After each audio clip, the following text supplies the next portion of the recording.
So what I'm presenting is menopause as a, you know, physiologically occurring rite of initiation, just like menstruation is, just like menarche is, just like the onset of menstruation is, right? So, and we recognize that culturally, and we recognize that in the subcultures. We recognize the advent of menstruation. Even in the dominant culture, we recognize the advent of menstruation, menarche, as a rite of passage, as a turning point.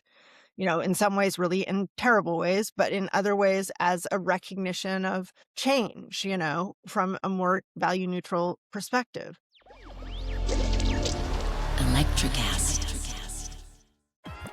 Welcome to Season 4 of Transforming 45. I'm your host, Lisa Boat, and this season we're stepping fully into our power. The heat, the hormones, the heartbreak, the healing. This is midlife, raw and redefined. Each episode, you'll hear stories of humans who are rewriting the rules, reclaiming their bodies, their desires, their voices. This is where we stop shrinking, start shining, and remember who the hell we are. Because midlife isn't a crisis, it's an awakening. Let's get transforming 45. Hello, and welcome to this week's episode of Transforming 45. Today's guest is Lasara Firefox Allen, their menopause doula, educator, and powerful voice in expanding how we understand the menopause transition. Lasara's new book, Genderqueer Menopause, Navigating Menopause for Trans, Non-Gender Conforming, Gender Fluid, and Other Queer-Bodied Folks, challenges the traditional gender narrative around menopause and brings forward the lived experience of people who have long been left out of the conversation. Lasara, I'm so glad you are here with us today. Welcome to Transforming 45. Thank you, Lisa. I'm really pleased to be here and speak with you today. I'm excited for this conversation. Yeah, me too. All right, so let's start with what brought you to the genderqueer menopause conversation? Well, as a genderqueer person myself, and I'm postmenopausal by a number of years now, I entered perimenopause when I was living in rural California. And a lot of folks don't know that there's a lot of rural California, and a lot of rural California is a lot like the rest of the rural areas. And so I didn't have a lot of access to affirming care by any stretch of the imagination. I would go in and talk to a gyno and say, my pronouns are they, them. I am genderqueer identified, and I would appreciate it if you don't use, female terms, to define my experience. And their face would kind of gloss over, and they would be like, oh, no, literally no comprehension of what I was even saying, I think. And then they would, launch into their usual menopause related diatribes and ladies this, women that. And I would have to make a choice in that moment. Do I press pause and educate my caregiver, which of course puts the patient in a position of risk, because if you say the wrong thing or are perceived as being domineering, whatever it might be, you can lose access to the care that you need, right? So the decision is, do I educate my caregiver, or do I just accept care that doesn't fit me? And it may seem like not that huge of a deal, but over time, being misgendered, being referred to as something that does not relate to your experience is a profoundly disempowering experience. And so that's what brought me to it.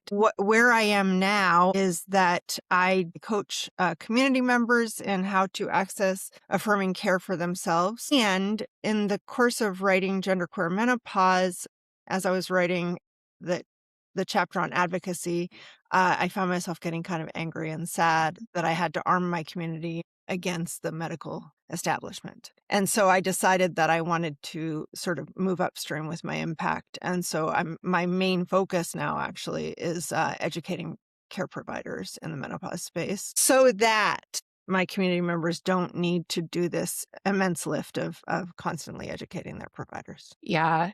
As I've been listening to your book, I've been struck by how unifying this experience can be, because everything I'm hearing you say, while acknowledging my privilege in the medical system, such as it is, I so related to everything that was expressed in the book. I was like, yeah, that's my story too. And in a time where there's so much division happening within community, this is such a potent place to experience that kind of community and support each other and lift each other up because we all are having to do this unjust advocacy within the medical system. Absolutely, absolutely.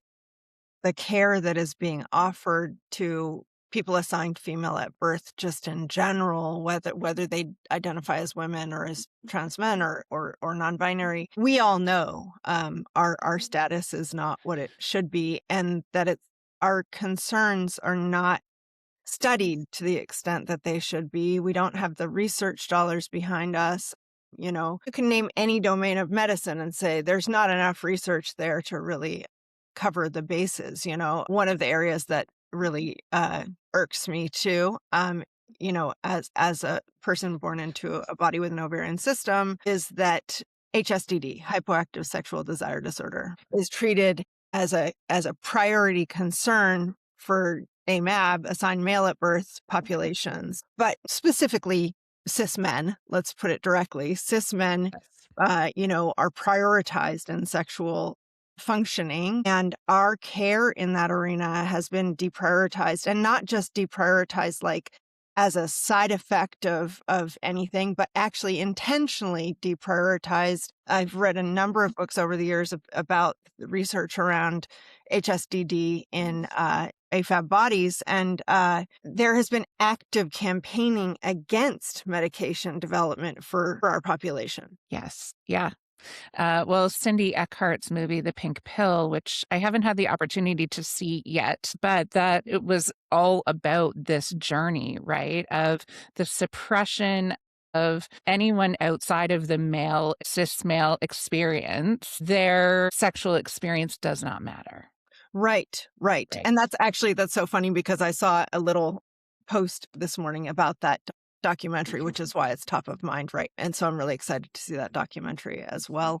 I wanted to double back to something that you said about, just how you are experiencing the book. And one, I just am honored that you're having that experience. I'm very it's pleasing and affirming to hear that's your experience of it. One of the things that I like to underscore is that gender affirming care is for everyone. Like literally everyone accesses gender affirming care. Not literally everyone, but most people at one point or another access some variation on the theme of gender affirming care at some point in their medical trajectory at this point in time. The number of cis and non-binary AMAB folks that I know on testosterone right now, whether queer, straight, is so high, and more power to them, recognizing that testosterone declines with age, and that's gender affirming care.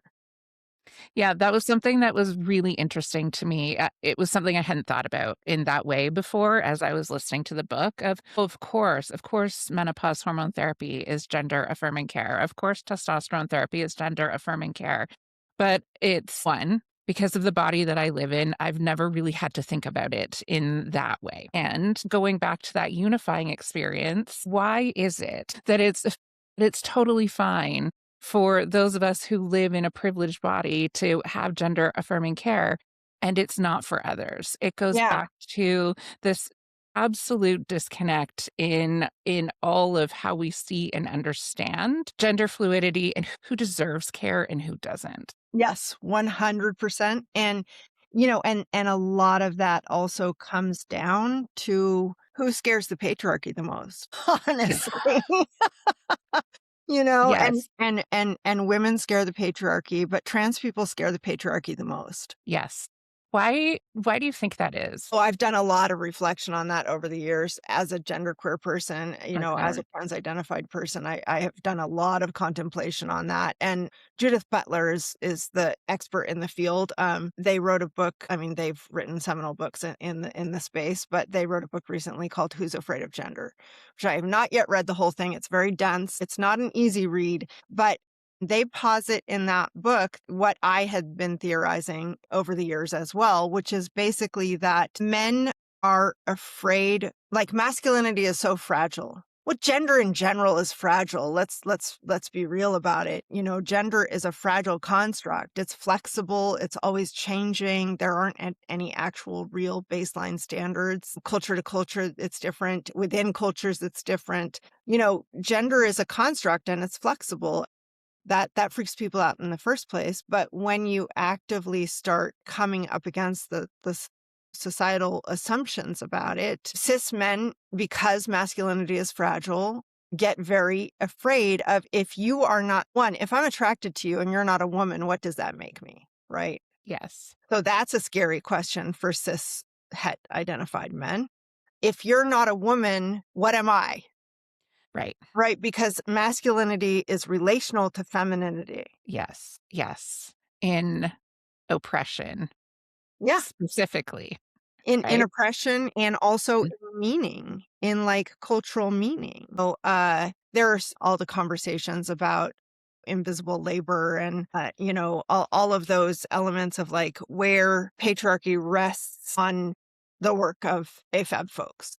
Yes. And where whiteness rests on the shoulders of non-white folks, right? It's all systems of oppression that interlock and that rely on each other for their proper working. And what we so easily forget is the system was built this way. It's not a fluke. It's not an accident. It's not new. It's ages and ages old, and it was built this way. Yeah. Can you say a little bit more about how it was intentionally built this way? Well, I mean, patriarchy is designed to keep, how far back do we want to go, right? Yeah. But there is a lot of evidence that patriarchy began kind of with the advent of both land migration and the advent of farming technologies. So instead of hunter-gatherer civilization, right, hunter-gatherer civilization is purported to have been more egalitarian. There were roles for everyone. Everybody had a purpose. Everyone had a meaning. And then as sort of, there's this great book called From Earth Spirits to Sky Gods by Bruce Lero, who I took a class from at one point. And it talks about the transition from the embodied spirituality of relationality with the planet, with plants, with everything like an animism, everything having a spirit, to this usury, this extractive reality, which farming actually is an extractive model to a large extent, right? And so as we Yeah. sort of went from this more relational, spiritual, and pragmatic model into this extractive and extrapolative model, Yeah. things really shifted to this externalization of power. That's when monotheism started coming into effect in Egypt, where you had the pharaohs were considered to be closest to God or an aspect of deity, and then they Yeah. controlled distribution. So as you have surplus economics, you also have someone who needs to control surplus economics. And so all of that kind of went hand in hand, patriarchy with this removal of our spiritual relationality to intermediaries, to control of resources. And all of these are dependent on someone being in control. Yes. Yes. And the witchy part of me sees the fear of trans folk through the spiritual lens, where it is obvious of the divine and that the divine is not gender specific. Right. Right? It's very clear evidence of this, and that is what is so scary. When I mean, it's a piece of a Yeah. larger puzzle, but when patriarchy is holding on to this very specific definition of masculinity, and I want to use the word patriarchy because all of us have been harmed within it. Mm-hmm. And all of Every us have a part to play in it. All of us uphold it too, right? We've all been harmed by it and we all uphold it. Yes, absolutely.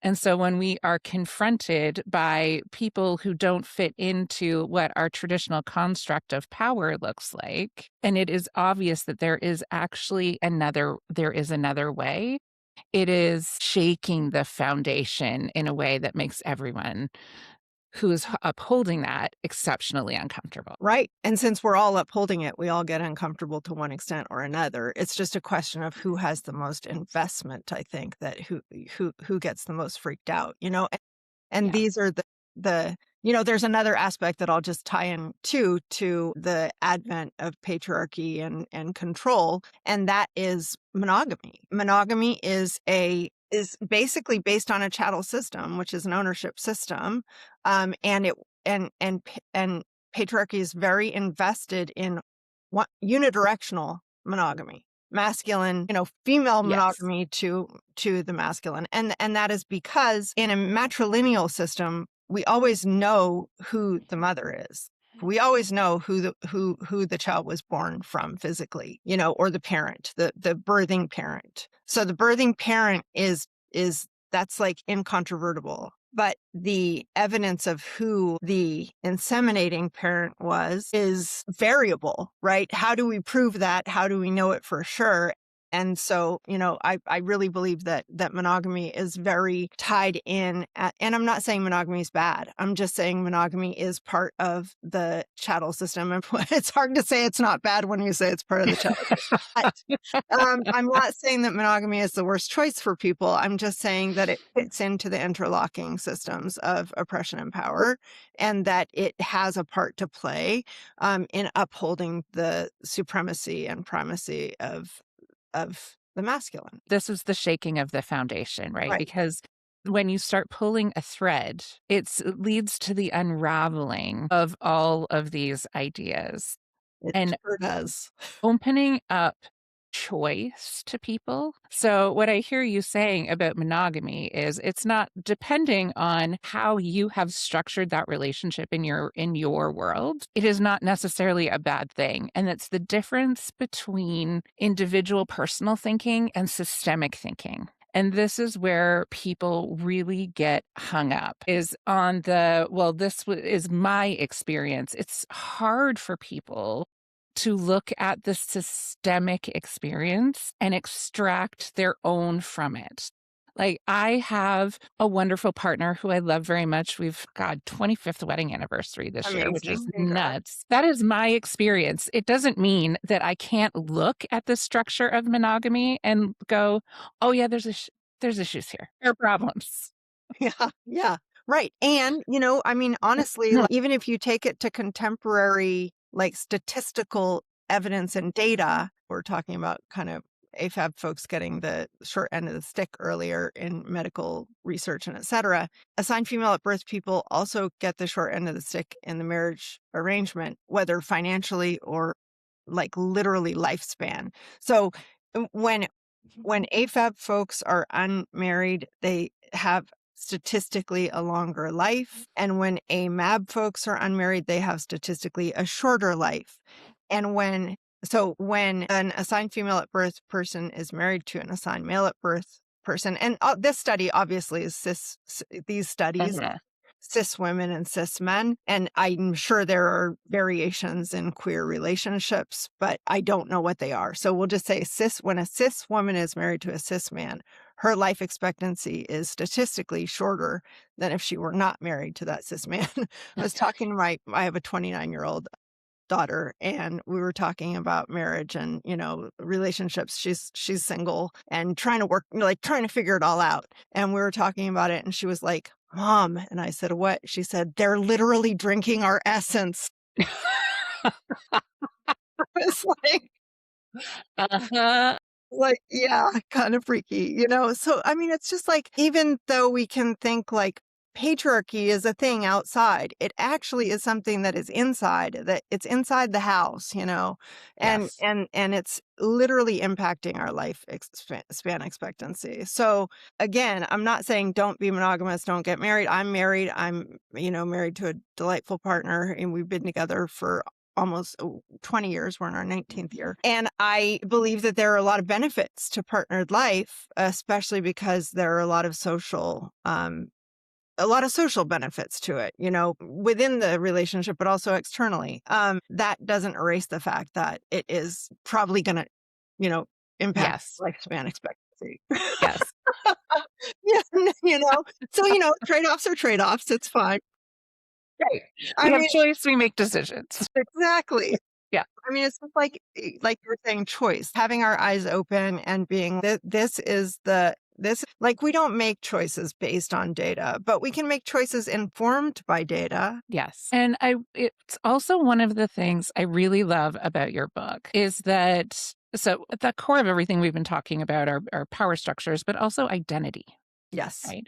And how we live this life through the eyes of the body that we are in. Mhm. And so much of the menopause conversation is really focused on the physicality, the physical body of Mhm. what's happening. And it's not that that's not important. It is. However, there also is the much larger conversation around how that impacts our identity and Mhm. who we are. And as these transition happens, what does that mean for us? And so how has your identity shifted through this transition? Yeah, thank you for that question. That's a great question. And it has a lot.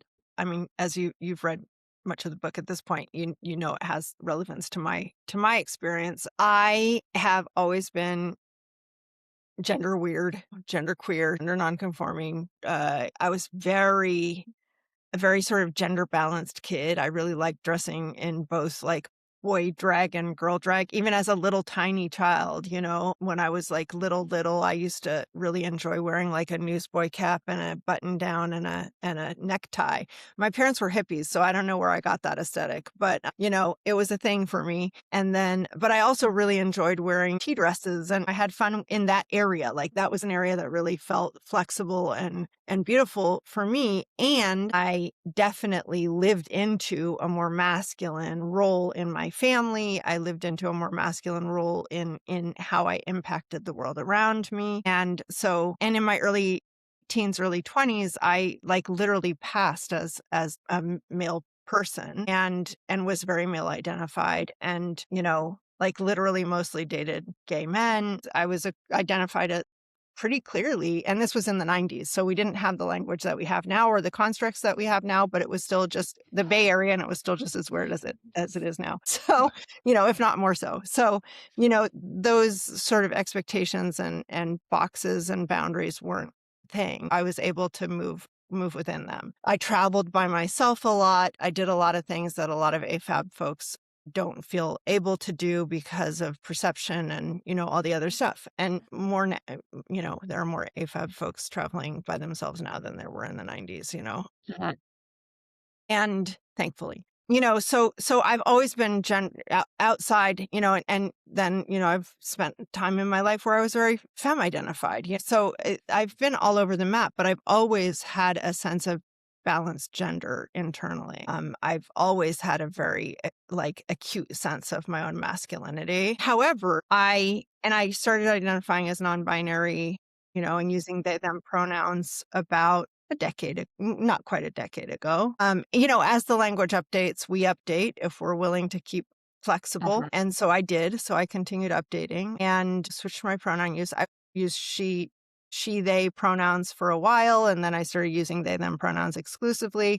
I don't know if that'll be forever, but it is what it is now. So I hit perimenopause and I was deep in a gender journey, a phase of my gender journey at that point where, that was when I stepped in fully into they, them pronoun use and more solidly into like being in that identity. But I still didn't feel comfortable claiming trans identity as a signifier for myself. So and I didn't know why, but I didn't feel comfortable. I didn't feel like I didn't feel like I had the right to take up space in that identity. And then I went through menopause and post menopause, after I'd stopped bleeding and stopped having like hormonal fluctuations from hell and all of that, I had an experience of gender euphoria where I was, oh my God, this is my body.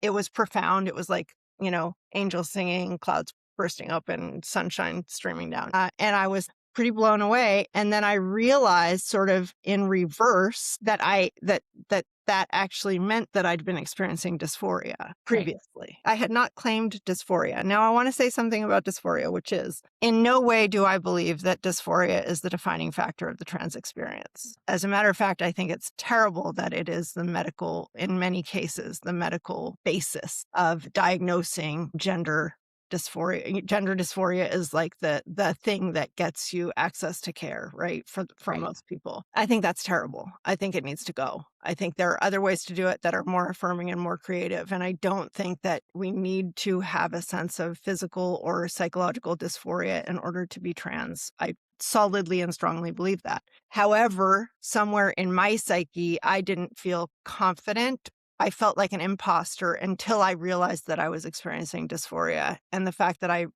was experiencing dysphoria was what gave me sort of the internal compunction to claim trans identity.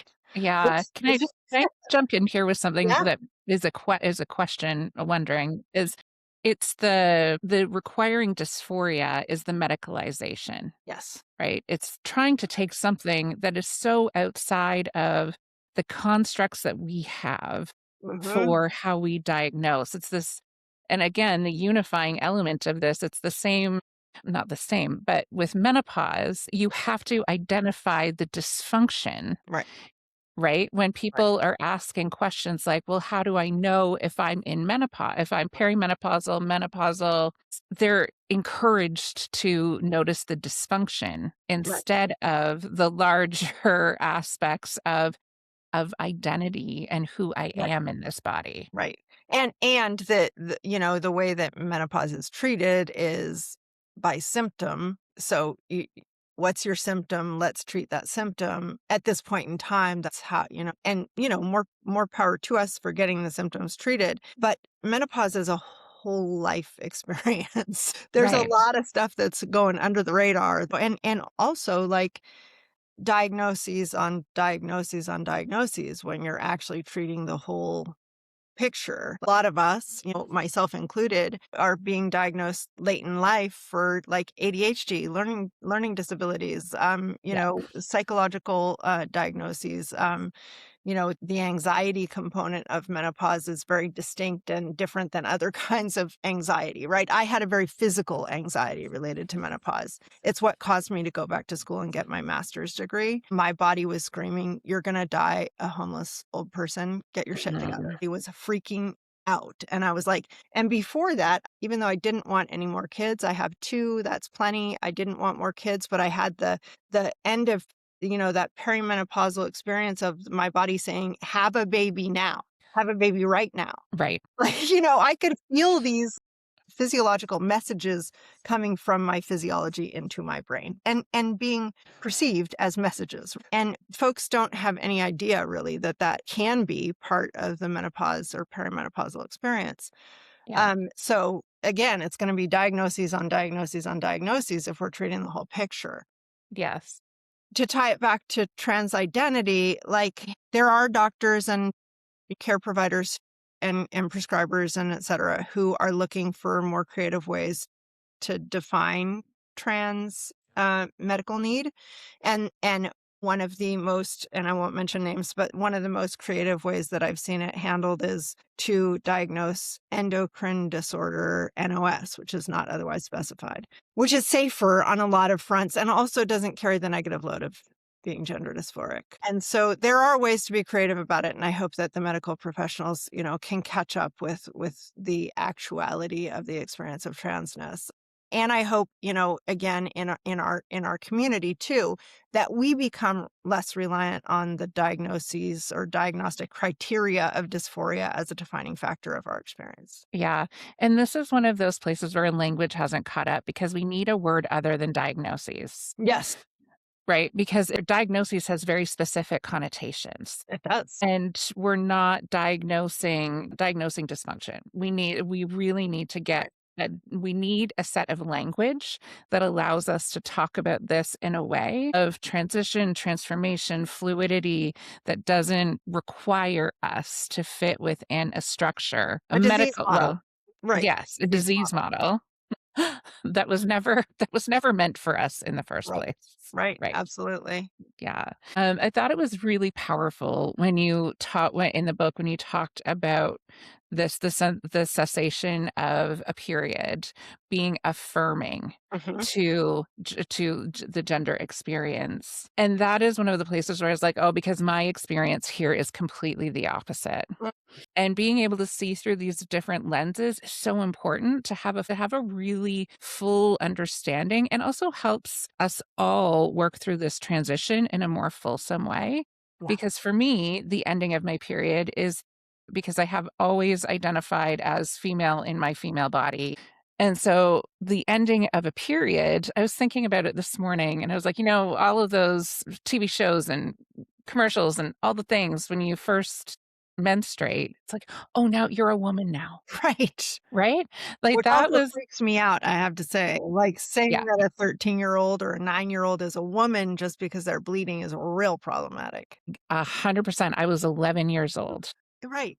not a woman, No. but certainly feeds into what we now understand. I mean, we have always known that grooming was there, but Mhm. having it be laid bare for us so clearly, for me, it's been an incredible amount of grieving. Yeah. And they're going right back to that of, oh, you bleed, now you're a woman. Yeah, I mean, they're incredibly terrible. I don't even wanna say it, but I feel like it's so relevant that I have to. There's a saying which is old enough to bleed, old enough to breed. And that is it's terror. Say it and I feel a shimmer of terror through my whole body. It's so absolutely abjectly horrible. And it's a mentality. It's a Yes. mentality that exists. So it's disgusting and it is horrifying and destabilizing to even contemplate or comprehend the magnitude of bringing it back to the chattel, ownership Oh, yeah. idea. It's an extractive framework and it's an extractive framework over other people's bodies. Yes, the power, control, and story and narrative that we tell about other people's bodies. So, as am entering in the later stages of perimenopause, that question, despite having thought about it from a lot of different perspectives, is like, well, what does that mean for who I am now? Right. If I'm not bleeding, because that is how I've been defined as valuable. Right. Yes. It's And how I've been defined as valuable since I was 11 fucking years old. I wrote a book that came out in 2016 called Jailbreaking the Goddess. I was raised pagan. I was raised in the witchcraft community. And as someone raised within a counterculture, actually, I was raised within many countercultures, but speaking specifically of this one, having been someone raised within that counterculture, I was able to see what a lot of the sort of founding elements of that counterculture could not because they were blinded by their own glamour about it. And so one of the things that I really started so my first book was called Sexy Witch. It came out in 2005. That book is about, and I'm going to be rewriting a 20th anniversary edition of that book that removes the sort of gender essentialism that was present in it in a late 90s, early aughts framework of paganism. There was a lot of gender essentialism that was just the water that we swam in. And so I will be eradicating those elements. And also, like, my own gender journey wasn't where it is now. And there was a lot of sort of essentialist frameworks presented in that book that I no longer hold. And so, but all that to say, it was very much about claiming our own physiology, claiming our own bodies, claiming our own sexual experience as a self-defined and self-defining experience, not as a relational experience. It wasn't about how to be sexy for someone else. It was about, like, how do we be at home in our bodies? And so then my next book, Jailbreaking the Goddess, was actually a transition point from that framework to contemplating, okay, the maiden mother crone archetypal system is like, a witchcraft format, right? What a lot of people don't think about is, one, it was designed by a man, and two, it was coined by a man, and only recently in the larger scheme of things. And Yes. two, it is when you say maiden mother crone, you're actually invoking the divine feminine as a utility rather than a personhood. And what I mean by that is, as long as we are defined by our physical capacity for reproduction, we are defined as a community utility. our meaning and import is what we can give, what we can offer, whether it's sexuality or procreation. Yeah, I think this is really important to stop and just sit in this moment because you just laid out why well, I'll speak for myself, why I specifically feel so uncomfortable with the maiden mother crone structure. 100%. There always has been part of me that's like, this doesn't feel like it's comfortable or like it fits because it's also taking our very complex identities and separating it into 3 specific identities that Right. are still used as a measure of value and control. And it's like 1, not yet bleeding, so not yet available as a as a reproductive vessel. 2, a reproductive vessel. 3, no longer a reproductive vessel. Like, it's like, Yeah, what the actual hell, right? So when I started sort of teasing all of that apart, I was like, we need a different model. So I offer in Jailbreaking the Goddess, I offer a fivefold model that is not tied to reproductive capacity. It starts with the child, moves to the youth, and I use Latin terms for it, which was also an interesting exercise because finding Latin terms that were not, completely embedded with misogyny was like a whole yeah, process. Um, and especially for an old woman is like the most vile terms were available, but the yeah, one that I settled on was Antiqua. So the five phases they aren't necessarily linear because we aren't necessarily linear, right? So yes, we might step into sapientia, which is like post. So the system is puella, potens, creatrix, sapientia, antiqua. And what those mean are puella means girl, it just means child. And then potens means like the sort of the bloom bursting forth, right? It's that moment of stepping out into our power, so potential. And then creatrix, obviously, like anything we create, whether it's reproductive capacity, a book, or whatever it might be, it's that generative experience. And then sapientia means wisdom. So it's the wisdom years. And then antiqua is like the venerable, the old. Um, so, like, those phases can move in and out of our lives. They aren't tied to whether our uterus is currently bleeding or not. yeah, and that circuitousness is really important to identify, and it's one of the practices that you have in your book is writing your menopause manifesto. I was Yes. like, "Oh, hey, I have my people do that too." Right. It's one of the things I talk about when I do keynotes. And one of the pieces that is so connected to this that I myself love about this transition is going back and recognizing the pieces of the child that I was and still am.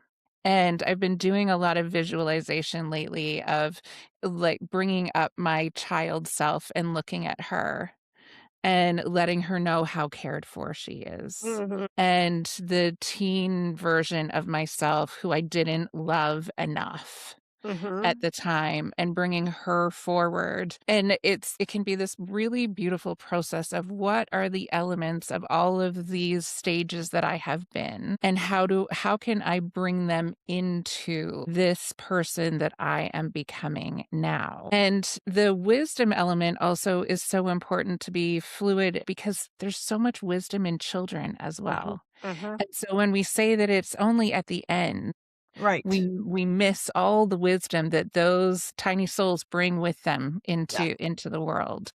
And so having this as a structure that evolves and changes throughout our journey, I think is really important. And the fivefold model can also be envisioned as a circular Yeah. model. That because Antiqua ends up back at the child, right? Yeah. At the end. So that's work that I was doing, over a decade ago to dissing like the utility component of the meaning of the divine feminine is something that needs to be taken out of the box, discussed, and discarded. So because as long as we are a utility, our whole meaning is defined by usefulness to others. Yes. Yes. We don't have personhood. Yeah. Which Sorry. It's a moment. I notice it in my conversations. I sometimes don't give these moments enough space to breathe. Yes. And so it's one of the things I'm working on of just saying like, fuck. Yeah. Yeah. Sure.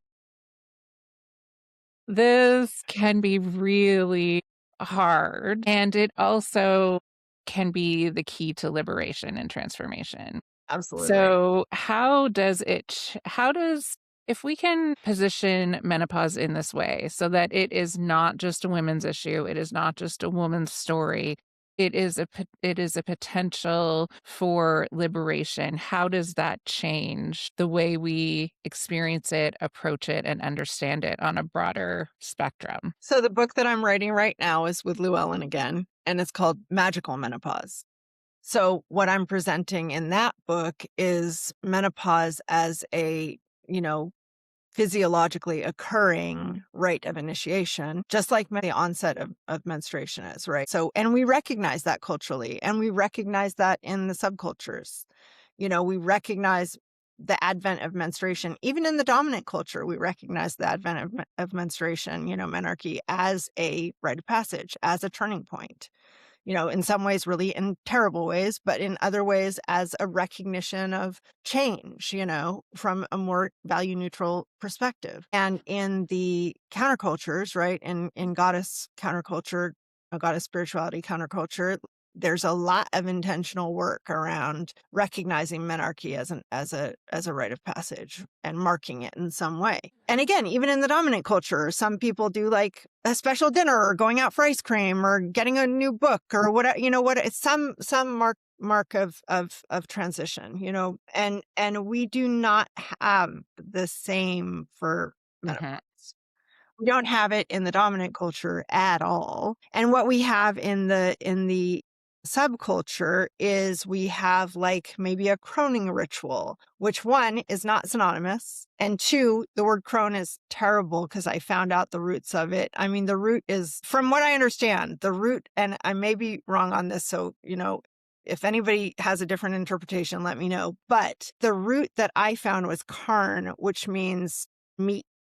Yes. And so, like, calling someone a crone is like, "You old piece of meat," you know? I mean, and words mean things, even if even if we don't know what they mean, they still mean Mhm. things. And again, also, if we loop it back to the maid, mother, crone archetypal system, I understand the desire to try and reclaim cronehood and that sort of elder status. And I'd love to see rights to sapientia, I'd love to see rights to antiqua. And I think the menopause transition in the counterculture deserves its own place and recognition, no matter where in life it happens. Because as in genderqueer menopause, one of the things that has become abundantly clear in working with menopause in the trans and gender expansive community is that we can actually experience menopause at different times. We can potentially experience menopause or menopause-like experiences more than once. We can, if we have a surgical gender-affirming intervention, we may experience menopause at 22. We may experience it at 30.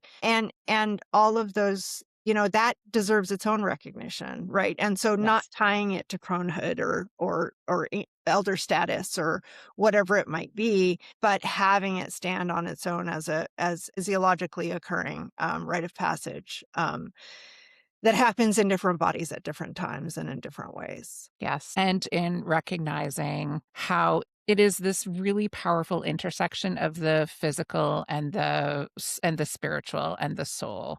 And Yeah. that is what makes it so powerful because it calls us to things that we often try to ignore. Yeah. So the psychic dimensions, I'll be, in magical menopause, I definitely talk about the psychic dimension. I do a little bit in genderqueer menopause, but the psychic dimensions and the psychological dimensions, the emotional dimensions, like there are all these different dimensions to the menopause experience. Well, we pulled one tiny thread today and we unraveled a whole lot of things. Sarah, thank you so much. I could talk to you forever.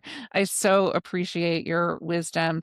And writing this book is so important. And I want to emphasize that this is a book for everyone. Yes. When you have been seeing the menopausal, perimenopausal experience through one lens, looking at it through multiple lenses is can really change the way you understand your experience of it. So thank you so much for being here today. Absolutely, Lisa. It's been a delightful conversation. We went places I had no prior awareness that we would go to, but it was absolutely a joy.